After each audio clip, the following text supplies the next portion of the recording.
All of the E3 2019 press conferences have already come to an end, and I definitely feel in many ways that it was not the exhilarating showing that I had expected. Nevertheless, this year certainly did still come with some noteworthy reveals and surprises alike, and in addition to that, there was still some solid coverage of some anticipated games that we already know are on the way. So why not take a good look at all of the main press conferences and analyze just how good or bad they actually were, as well as particularly in comparison to one another.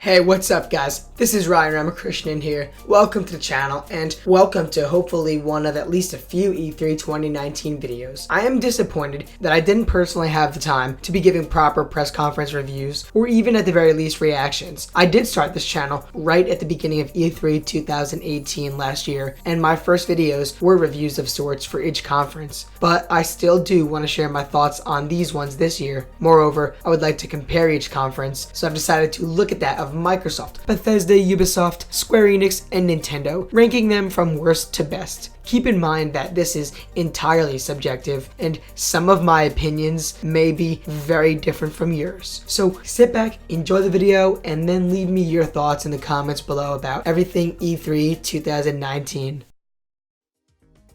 It really does pain me to put Ubisoft so low on this list, but their E3 2019 press conference was, in my opinion, the worst of the bunch for sure. While a couple of the titles are easily among my most anticipated in the coming months, even they really couldn't keep this conference from the poor showing that it ultimately was. I'd like to first talk about Watch Dogs Legion, a game that I am super excited for. In fact, it is one of my favorites of this year's E3. To a lesser extent though, still certainly very noteworthy, Ghost Recon Breakpoint is also very high on my radar. But then that seems to be about it. Ubisoft decidedly did cover their ongoing games as they do, and they showed or talked about future support, content updates, and whatnot. And while I really do respect the publisher for always doing so, I was also inevitably left in the dust, as I don't play nor do I ever plan to play any of these games. Even Quarantine doesn't fall far from Rainbow Six Siege. I thought that the conference lacked some really big surprises, and that really hindered my viewing experience. In fact, the only potential surprise for the masses was Watch Dogs Legion. Of course, that game was leaked prior. Gods and Monsters was the show closer, a unique game from Assassin's Creed Odyssey creators. That sounds pretty good, it looks kind of cool, but I don't even know what it is. And honestly, I don't think it was the show closure that we wanted or expected. I was pretty thrown off by it, just ending after that. The famous one more game ending that Ubisoft has enjoyed in the past wasn't really there with something like Splinter Cell, Assassin's Creed, maybe Prince of Persia. We all dream about big things like that, things that I know I would have loved to have seen. And this all doesn't even mention how Just Dance 2020 got another cheesy dance number, less entertaining than last year, if I may say so myself. The Assassin's Creed orchestra was beautiful, but it failed to end with some sort of Assassin's Creed game, even a teaser, and Adventure Time characters for Brawlhalla is anything but an E3 surprise. It was overall pretty forgettable, lacking big moments and momentum, save for John Bernthal and his dog, of course, and Watch Dogs Legion. I felt like I really would have been fine with just seeing Watch Dogs get revealed elsewhere, independent of all this, and then that being my fix. There was just not enough here to be super excited for or blown away by it all, and it generally felt very forgettable.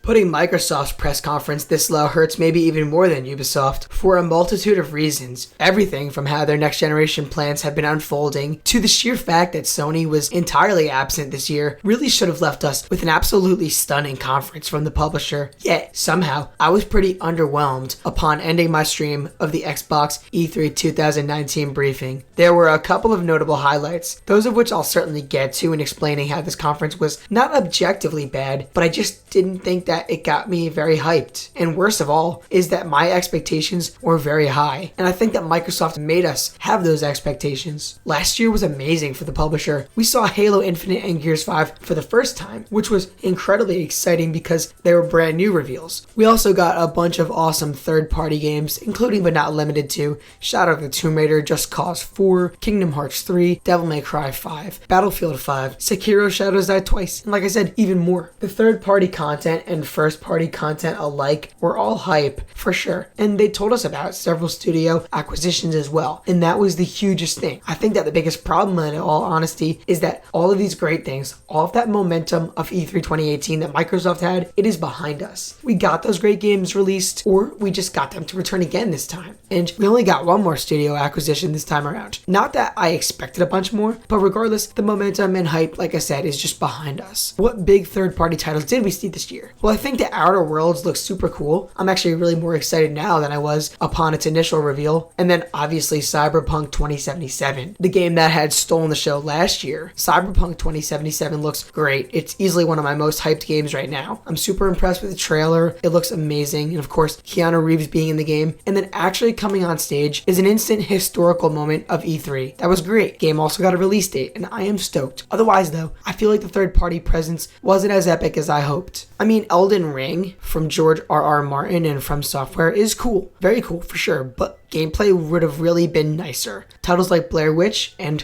12 Minutes also look pretty great. Even so, I wasn't really blown away by that many third-party games overall, but I totally planned to be because of Sony not being there. I thought that this was the time to show a bunch of huge third-party games now that they could all be shown off on Xbox's stage. But the first-party lineup is actually a bit of a problem in and of itself. Worse off though is the fact that the ID at Xbox sizzle basically swept past potentially interesting games. Crossfire X was made out to be something bigger than it is, or so it seems. Microsoft does have, like I said, first-party games that they showed. They actually showed us 60 games all in all, which is a lot. So let's talk about these first-party games. Gears 5 is coming out literally in September, which is super soon, but it also bothers me that it was given such a significantly long showing without that core single-player gameplay that really would have benefited it. I felt like this segment kind of just dragged on too long, and it's worrying. Ori and the Will of the Wisps does look really good, beautiful even, and I am confident in that game, though I am a little shocked to see it still not out until 2020. Cuphead DLC and Tunic looked amazing last year, especially the latter, but they were just absent, and Battletoads is back, and this time they actually showed gameplay, and it doesn't look bad, but I'm not really sure that it's that huge right now. Forza's Lego DLC is not that exciting in comparison to really anything they could have shown. And I don't know about you, but I thought Wasteland 3's trailer was just really bad. Hellblade devs, while I think Bleeding Edge looks cool, I think that they really could have given us something better. I want more from Ninja Theory, a nice, compelling, single-player adventure, not this. Most importantly, obviously you're waiting to hear me say something good or bad about Halo Infinite. I think it looks gorgeous, unbelievably good, but I don't have a personal connection to the series, even less than Gears, so it just didn't get me hyped like so many others. And I do really think that gameplay at this point would have been better and more fitting. Next year will be the 33 for Halo Infinite, so we probably should have gotten something more than what we did this time. Also, yeah, they talked tech jargon about Scarlet, and so did Sony in an interview with Wired. And the PlayStation 5 info execution was probably better in all honesty. I think that Microsoft really just failed to do anything too crazy with building hype. I found the cool moments to be great, but seeming a little few and far between. There were a lot of things that were relatively interesting, but not really all that wowing. In fact, I would say that Microsoft, like I said, they put on an objectively good conference, but E3 standards for these big publishers call for so much more. And this really failed to be the hype train it was posed to be. Overall, Microsoft's E3 2019 briefing was just super underwhelming.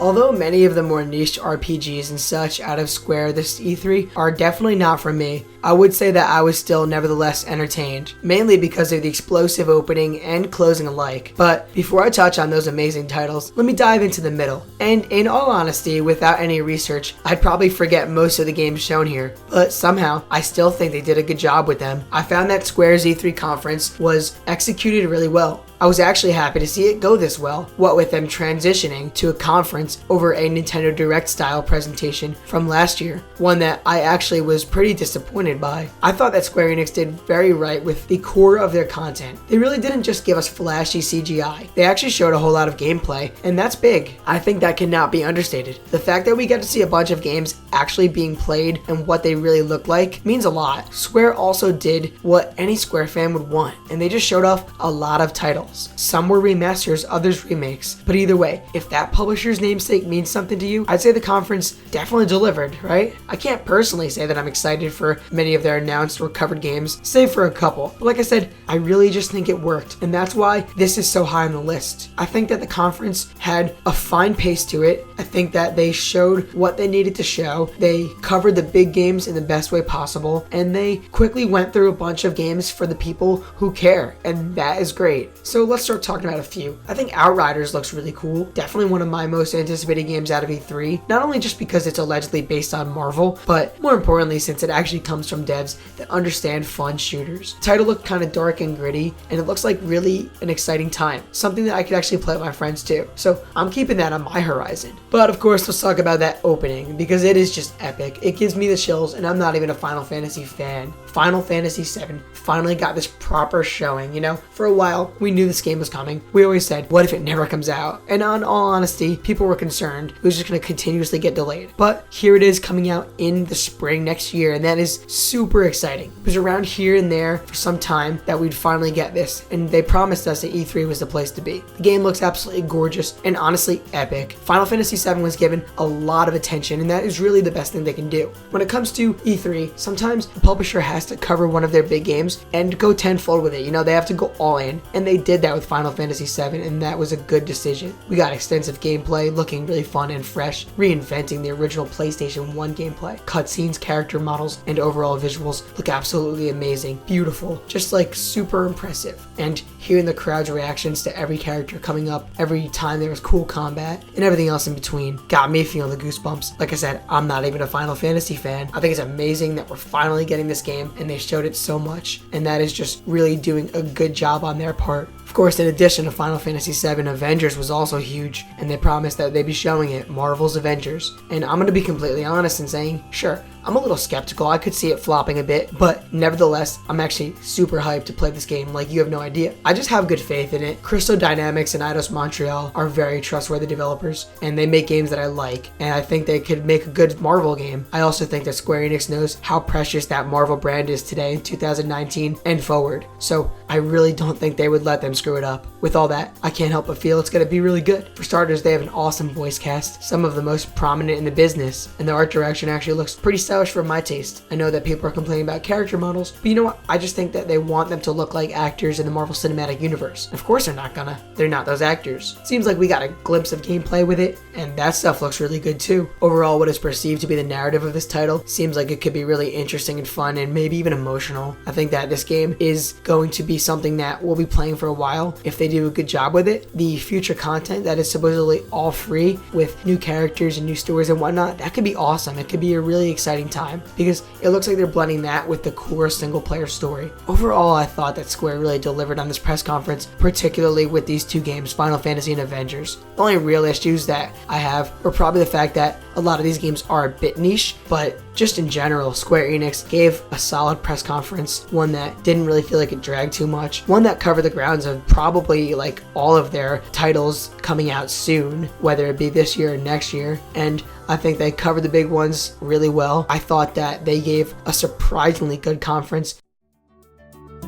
I actually didn't hate Bethesda's press conference this year like some did. In fact, the more I think about it, the more I realize that their lineup is surprisingly a lot of what I want. I'd say that their shooters and new IP alike are some of my most anticipated games, period. Not only did they outright reveal 2 new games nobody ever saw coming, they also showed some great gameplay for games that people care about. They showed their care for fans and even did everything in their power to right some of their wrongs. So I think that they were definitely a pretty decent show. Sure, there were some missteps. The lengthy showing for Elder Scrolls Legends and Online are things that I expected, and they really just still could not get me interested in these games. And like I said, they were just too lengthy. The Elder Scrolls Blades, on the other hand, I didn't think that its coverage was terribly drawn out, and that's a good thing. Also good on them for the cross progression with the game, with it coming to the Switch later this year. Now, Commander Keen is absolutely the worst part of the show. No disrespect to the people making this game, but I really don't think that this is a good game for their E3 show. A game that was unnecessarily having someone come out to talk about it. Right away, I just was like confused as to why they would try to be highlighting this so much. Commander Keen looks like it's aimed for kids, and it doesn't really look like anything good in all honesty. It definitely really hindered the showing. Like, those are really the only standout negatives. I did find a lot of the other aspects to be quite good. Some things actually great. For starters, seeing the developers of both Dishonored and The Evil Within announce brand new IP was not only pleasing as I expected nothing, but it was generally just an awesome sight or two sights to behold. Ghostwire Tokyo's reveal was done very well in my opinion. It was announced to be something new and exciting right there, and the visually pleasing, dark, gritty, and admittedly awesome looking sci-fi thriller of a world really got my attention. Likewise, Deathloop looks like a movie, and a super cool one at that. This Groundhog Day story mixed with what will undeniably be breakneck action makes me so hyped, even more than Ghostwire when it comes to this new IP. Deathloop also has a promise of letting you play however you want, and it would be my favorite game of the show if it weren't for Doom Eternal. Glorious action, fast-paced shooting, tons of sick weapons, brutal killing, and overall just that intense power fantasy that it always should be. And it is out in November too, so like it is coming really soon. It's probably my most anticipated game of the holiday season, and I think they did a really good job showing it off. Wolfenstein Youngblood also was shown off very well, and that's coming out really soon. Also a huge game. So overall, sure, there were a few flaws, and I think they are notable, but honestly, I didn't think Bethesda did that bad this year in the end. It seems like Todd Howard's apologies and attempts to right the wrongs of Fallout 76 were at least somewhat effective, and yeah, Starfield and Elder Scrolls 6 being absent actually makes sense. They're next gen, and they don't need to be continuously teased. I think we should just wait until they could properly show it to us. That's cool with me. So yeah, overall, I'm really surprised to say this, but I didn't think that Bethesda's E3 2019 showing was bad. I thought it was surprisingly strong and really spoke to me personally with a lot of games, and that is probably the most pleasant surprise for me, given the fact that I really don't care about a lot of their other games. Overall, not that bad of a show. Pretty surprising for me personally.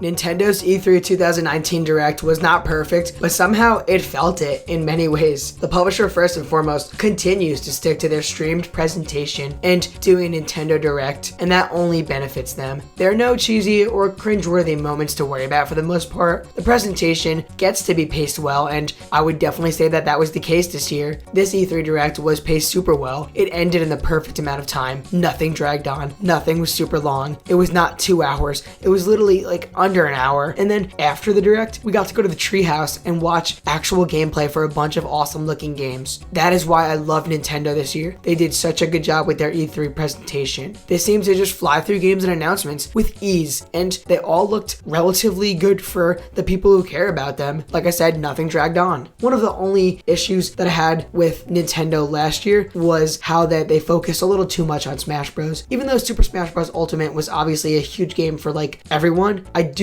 admit that they went too long, but they didn't have any of those missteps this time. They didn't drag on with anything. They showed us what they promised us. They gave us Luigi's Mansion 3, Animal Crossing, and Link's Awakening, and they all got great coverage, looking pretty good and promising. Even the delay to next year for Animal Crossing doesn't really bother me that much, given the large amount of titles that they're already going to be shipping in the next few months alone. And I know that Nintendo's working hard on Animal Crossing, so you know it'll deliver once it does come out, when it's ready. I think that they likely sold everybody on Legend of Zelda Link's Awakening with its adorable and fresh take on the revered classic. Like I said, Luigi's Mansion looks pretty good. I've never played the games in the past, but I'm actually pretty interested in this one, and it looks like a real charming and fun time. Daemon X Machina, a game that I actually really disliked upon playing the demo, still looks cool. I almost want to try it again now after seeing this E3 2019 trailer, because it just has such awesome visual direction. And the same can be said for Platinum Games' Astral Chain. This game, in my opinion, looks very stylish and probably going to be an awesome action game for sure, given the tone and the developers behind it alone. Marvel's Ultimate Alliance 3 officially has me sold, with another awesome trailer showing so many characters and really fun looking gameplay. Nintendo also gave us No More Heroes 3. It was a little bit of a tease, but you know, they say it's coming out in 2020, and I would say that this is a pretty big reveal. I think that this is a game that everyone wanted when Travis Strikes Again was announced. Then there's the fact that they straight up revealed 2 Smash DLC fighters, 1 new character for Super Smash Bros. Ultimate alone would have been enough, but they were nice enough to give us 2, and they're not easy to breeze by. The hero from Dragon Quest is one that I don't have a connection with, though I'm nonetheless pretty interested in him. I think that he looks cool, he's got a sword, and that alone sells me, but really he does look like a fun character to fight as. But you want to talk about real fan service. Banjo and Kazooie are literally coming to Super Smash Bros. It's something that we've all been asking for. These characters were born on the Nintendo 64, and technically they're Microsoft owned, but it is just amazing. It's a beautiful time to see Microsoft and Rare send Banjo to Super Smash Bros. It was a great trailer too for him. Witcher 3 is a big get, Alien Isolation, Spyro Reignited, and Ni no Kuni cannot be ignored. Empire of Sin is actually low-key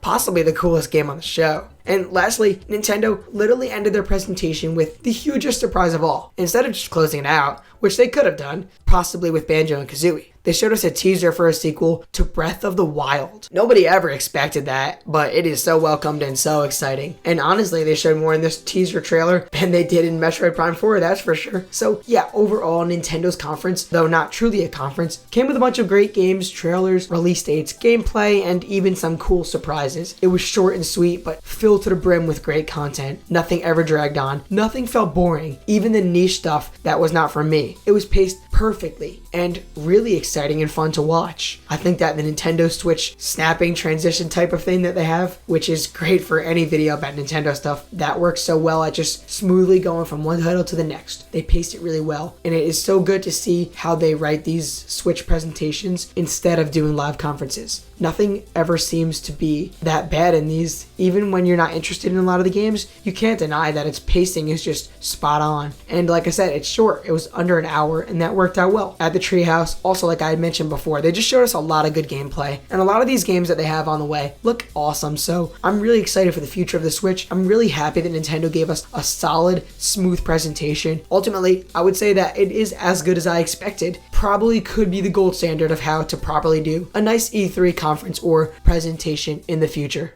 Alright, so that is the end of the video, and those are all my thoughts, more or less, wrapped up into one very lengthy video, covering 5 of the biggest press conferences this year. Like I said, I was pretty disappointed personally with how my days went at E3 time, that I was unable to do proper videos for each conference, but I do think that this list should be a very clear insight on my honest opinions on all 5 of them that I covered. So basically think of this video as the culmination of my reviews of each conference. And hey, if you guys enjoyed your time here and liked this video, I hope that maybe you'll give it a like and share with some people out there craving some more E3 2019 content. Maybe if you are new, you want to subscribe, and I invite you to do so if you enjoyed this and you want to see some more videos like it. Get yourself up to date regularly, ring that notification bell, and then stay tuned for some fun E3 videos, because I know I have at least a couple more on the way. So I hope you enjoyed this video. I hope that I will see you guys all in the comments where we could have a fun discussion about E3. I want to hear your opinions on every one of the major press conferences. Thank you guys so much for watching. I'll see you all in the next video.